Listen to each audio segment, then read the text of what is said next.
My name's Darren. I'm 38 now, but this happened when I was 35. My brother Bryce had just turned 28, and I was doing what I always did, grilling burgers, handing out beers, trying to make everyone else feel comfortable. It was a family cookout in the backyard, nothing fancy. The kind of thing we did every year for birthdays. It was my dad's place, technically, but the truth was, I'd been covering the mortgage. Nobody knew that, though. I never said anything because I didn't want the attention. I just wanted the family to stay afloat. I was halfway through flipping a burger when Bryce clinked his beer bottle against a fork. "Before we eat," he said, standing up, his voice all fake cheer, "I've got something I need to say." I remember wiping my hands on a paper towel, thinking maybe he was going to propose to his girlfriend or something. That's how casual it started. Then he looked directly at me. "Darren," he said, "I want my watch back." I blinked, confused. "What?" "My Rolex," he said, smile thinning. "Grandpa's watch. The one worth $7,800. You stole it." I laughed, thinking it was a joke. "Are you serious?" Dead silence. My dad stood up next. "Is that true, son?" "What?" "No," I said. "Why would I steal a watch?" Bryce shrugged, suddenly looking real smug.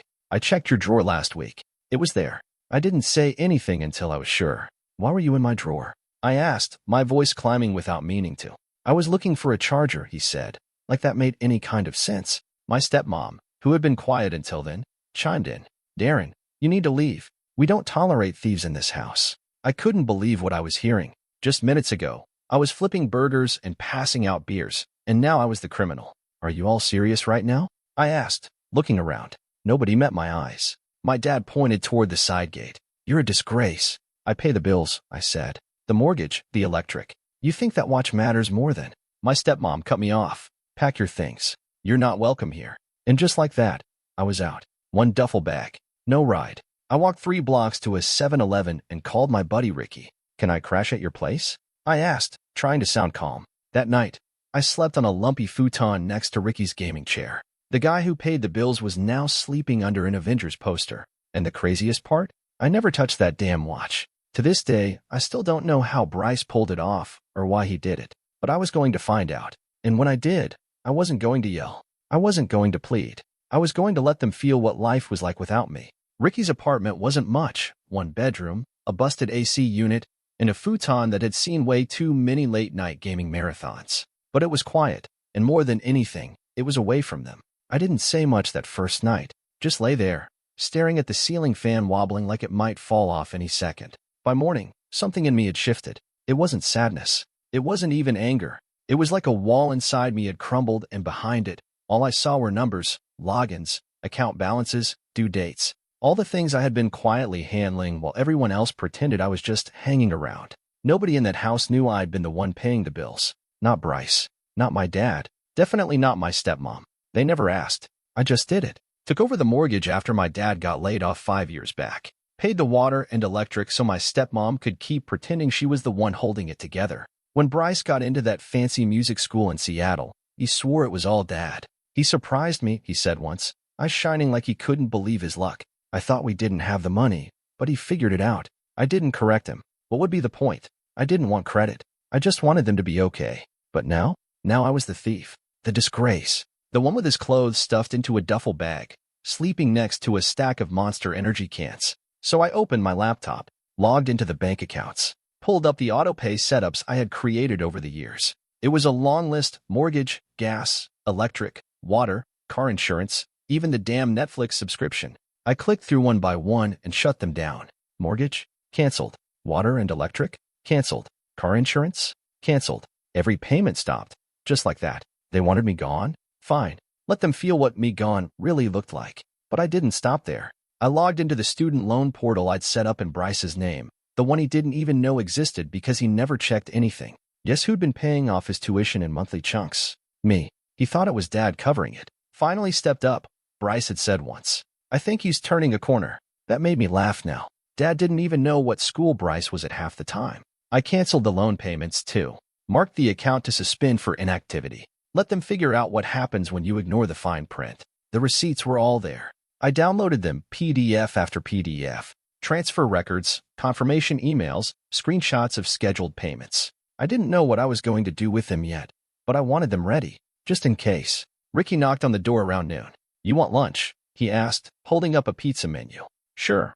I said, still staring at my laptop screen. He walked in and glanced over my shoulder. That your family's electric bill? Not anymore. He whistled low. Damn, man. I nodded. He didn't say anything else. Just handed me a soda and sat on the floor, opening the pizza box between us. We ate in silence, except for the occasional crunch of crust and the hum of his gaming PC idling in the corner. That night, lying on the futon, I didn't feel guilty. I thought maybe I would, but I didn't. They made their choice when they kicked me out. I was just following orders. They wanted me gone. So I disappeared from their lives and took everything I built with me. Day 5.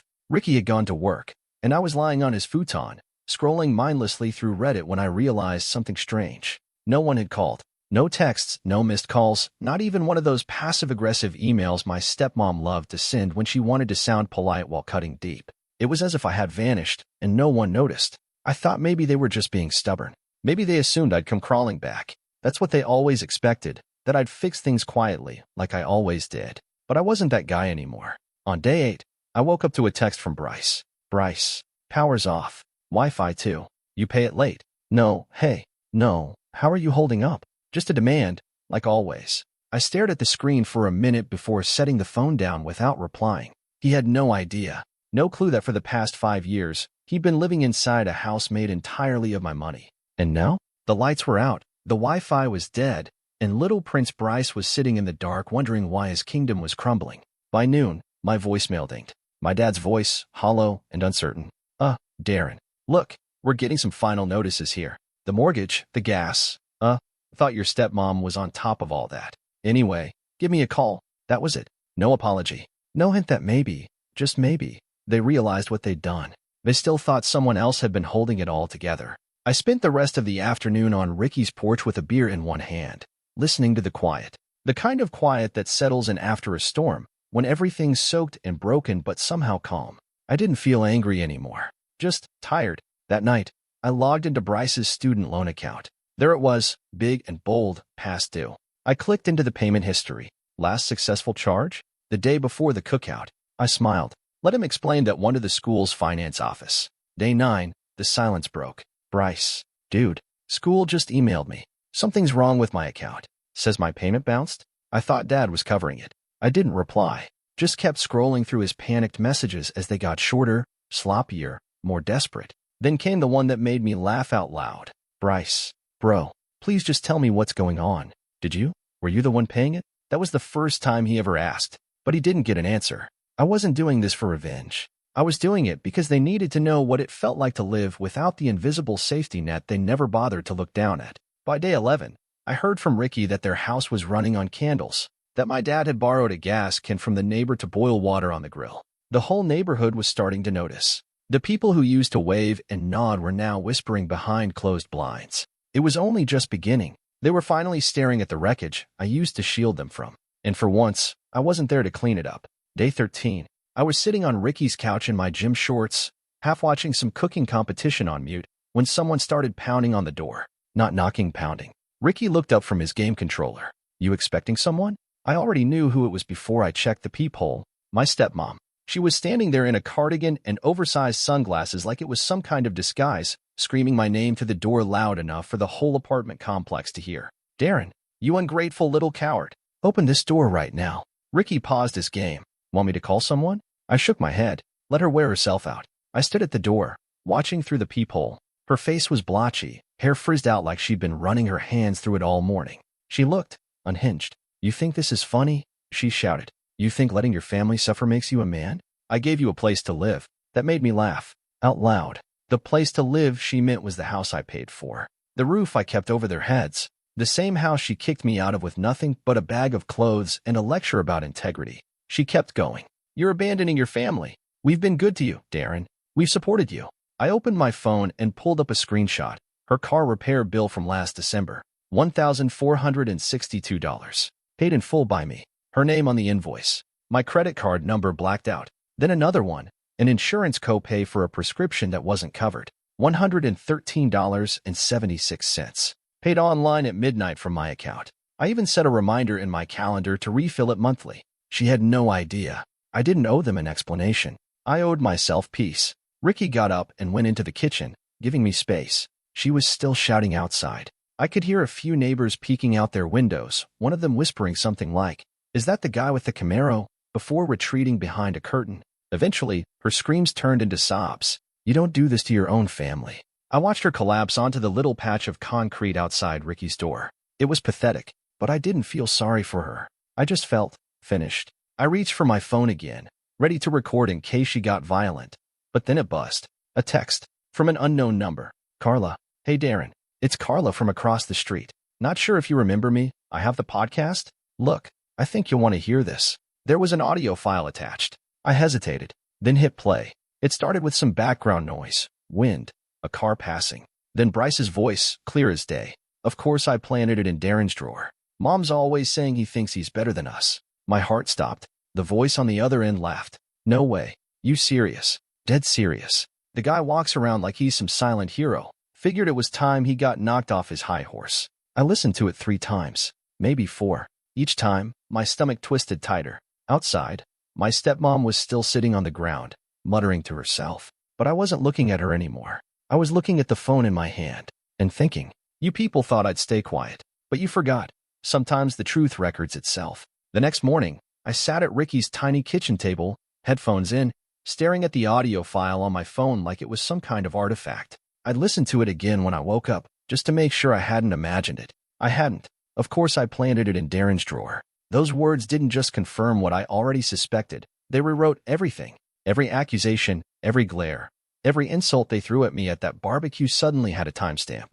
Proof. And it wasn't just me who had it. Carla from across the street, the podcast neighbor. Turns out she'd been testing out a new mic that day for some true crime meets small town project she was working on. She had left the recorder running while she and her cousin were setting up in the garage. That's where Bryce had been bragging, loud enough to be caught on crystal clear audio. I texted her, "Hey, I can't thank you enough. That recording, it means everything. Carla, no thanks needed. People like him don't deserve to get away with stuff like this. You want the full file or just the clip?" "Both. And can you do me a favor?" She didn't hesitate. "Carla, say the word." By that afternoon, she'd sent the file directly to the dean of Bryce's music school. But that wasn't all. She also posted it on a private alumni forum tied to the school's arts program, tagging the clip with a caption that hit like a hammer. Imagine getting your brother kicked out of the house just so you could keep riding the family money train, and then bragging about it in someone's garage mic check. Some people don't deserve second chances. I didn't ask her to go that far, but I was glad she did. By evening, my phone blew up again, this time with notifications from mutuals and old friends who hadn't said a word when I got kicked out. Suddenly they remembered how quiet I'd always been, how I never asked for anything, how it never made sense. Too late. That night, I got an email from the school. Subject: disciplinary review notification. I clicked it open. "Mr. Bryce Holloway is currently under investigation for conduct that violates our academic integrity and student code of ethics. The dean's office will be in contact with the involved parties." I leaned back and just stared at the screen. He didn't just lie. He committed fraud, academic dishonesty, character assassination. The whole thing was blowing wide open. Ricky walked in, holding 2 beers. "You good?"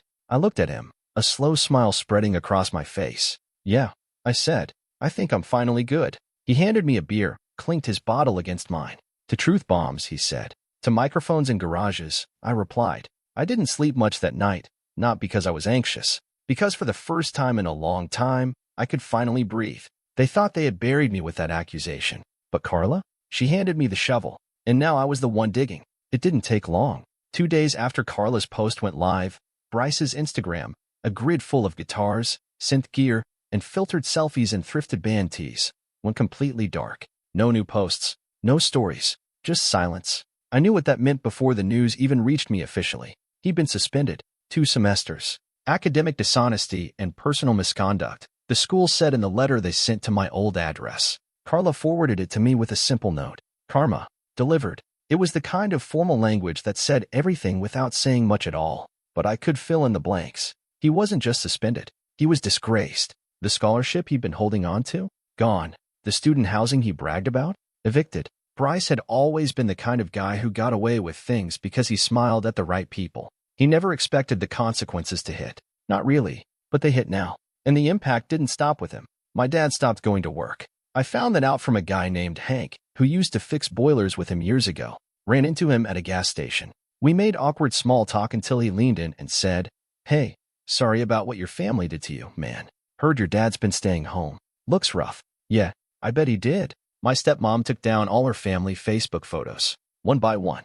The Christmas dinner pic with me in the background holding a pie? Gone. The 4th of July barbecue group shot? Gone. Even the stupid filtered one of all of us holding up sparklers with the caption, #FamilyFirst, deleted. They didn't replace them. Just erased the record. The house? They couldn't keep it. I found out the mortgage lapsed about 2 weeks after the truth came out. That was another email forwarded from Carla, who somehow knew someone at the county clerk's office. Notice of intent to foreclose. I almost felt bad. Almost. The power shut off first, then the gas, then the Wi-Fi. Each message from them got more frantic, more unhinged. "Dad, Darren, I don't know what's going on. We need to talk. This is getting out of hand. Stepmom, we're family. We made a mistake. Don't punish us like this. Please call me. Bryce, you got what you wanted, okay? You ruined my life. Are you happy now?" But I didn't respond to a single one. They had thrown me out like trash. Now they were buried in their own garbage. And me? I was free. Not just from the bills. Not just from their demands. Free from the invisible weight I didn't even know I'd been carrying all those years. The best part? That wasn't even the end. Because in the middle of all that chaos, I got a phone call from a voice I hadn't heard in 15 years. "Hey, Darren, it's Aunt Linda. I've got something you need to know." I stepped outside to take it, already bracing for whatever drama was next. But what she told me, that changed everything. It had been almost 3 weeks since Bryce's suspension, the mortgage notice, and the voicemail from my stepmom where she cried so hard her words blurred together. I was sitting outside Ricky's apartment, sipping gas station coffee, when my phone rang. Aunt Linda. I hadn't spoken to her in over 15 years. Not since she moved to Arizona and stopped coming to holidays. I stared at her name for a second before answering. "Darren speaking." A pause. Then her voice, tentative but clear. "Hey, honey, it's Linda. Your mom's sister." "Yeah," I said slowly. "I remember. I've been following." "Well, all of it," she said. "And I'm sorry. None of it's right. None of it." I didn't know what to say. I wasn't used to family apologizing, let alone calling. "But that's not why I called," she continued. "Your grandmother left you a trust." I blinked. "What? A trust fund? For you? It was supposed to transfer to your name when you turned 21. But I only found out recently that your dad and stepmom told the lawyer to keep quiet." I felt my pulse spike. "That doesn't make sense. I never heard anything about that." "Exactly," she said. "They buried it. Told the attorney you had no interest in claiming it and asked for it to be folded into family expenses. He believed them. Until I called last week asking for some old paperwork, and he mentioned your name by accident." "How much?" I asked quietly. $92,000, she said. "Indexed and compounded." "Your grandma was quiet about it. She wanted you to have it when you were ready. No strings." I sat there, stunned, listening to the hum of a lawnmower across the street. "They stole it," I said finally. "They took my future and shoved it in a closet." Aunt Linda was quiet for a moment. "I can help you file the paperwork. I already talked to the lawyer. He's nervous. You'll need to sign a few affidavits and show ID, but it's all yours." It took 3 weeks. 3 weeks of signatures, calls, notarized forms, and trips to the post office. Then one day, an envelope arrived at Ricky's. Inside was a cashier's check with my name on it. $92,000. I stared at it for a long time. I thought about the 5 years I spent quietly paying bills while everyone else took me for granted. I thought about all the birthdays, the holidays, the family cookouts where I was the one bringing groceries, paying deposits, covering overdrafts, just so they could play pretend. I thought about that night Bryce looked me in the eye and called me a thief, and I knew exactly what I was going to do. Not just with the money, with all of it, because they didn't just steal my inheritance. They stole years of my life, and I wasn't going to let them steal the ending too. The check sat on Ricky's kitchen counter for 3 days, not because I didn't know what to do with it, but because for the first time in my life, no one else was waiting on it. No panicked calls about past due bills. No emails asking if I could float the family just this once. It was mine, all mine. I cashed it on a Wednesday. By Friday, I'd bought a second-hand camera, some lighting gear off Facebook Marketplace, and a USB mic from a guy in a coffee shop parking lot. By Sunday, I filmed my first video in Ricky's living room. I called it the day my brother framed me over a Rolex. No music, no fancy editing, just me sitting in front of a camera, telling the truth. I thought maybe 20 people would watch it. Instead, it blew up. Not viral like celebrity viral, but big enough. 5,000 views the first day, then 10,000, then 62,000 by the end of the week. The comments poured in. Not just from angry Redditors or people addicted to drama, but from quiet men. Guys like me. My family used me for years. I paid their rent, their groceries, and they still treated me like dirt. This is the first time I've ever heard someone say it out loud. Men can be financial scapegoats too. Bro, thank you. This made me feel less crazy. That last one hit hard. I started uploading weekly. How to spot when you're the family ATM. Debt, denial, and Thanksgiving. When love comes with a receipt. Walking away without explaining yourself. And why that's okay. I called the channel. Fixing Finances with Darren. I didn't sugarcoat anything. Didn't try to be polished or perfect. Just honest. Straight talk. Regular guy in a hoodie who'd seen too much and was done staying quiet. Sponsors came faster than I expected.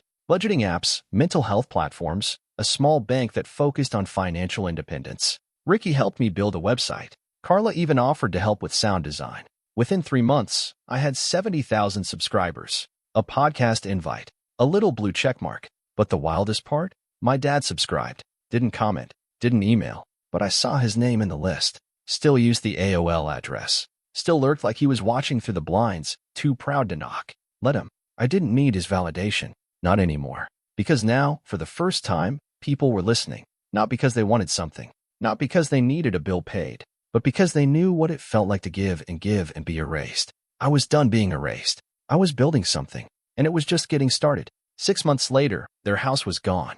Sold at a loss to a developer who bulldozed the place and put up a 2-story duplex. I saw the listing online. Cheap laminate floors, gray cabinets, buzzwords like open concept living.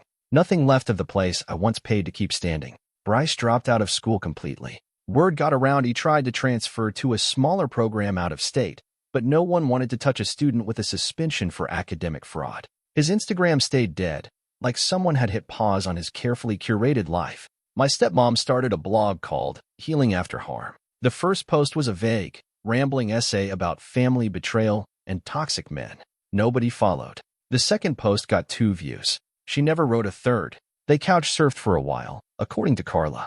Eventually moved in with my dad's cousin in Ohio. That's where all family dead ends seem to go, Ohio. And then, one Tuesday afternoon, I got a text from her. Stepmom, can we please talk? Darren? 5 words. No apology. No explanation. Just a hook in plain text, like she expected me to bite. I stared at it for a long minute, then deleted it. Not blocked, not responded. Just gone.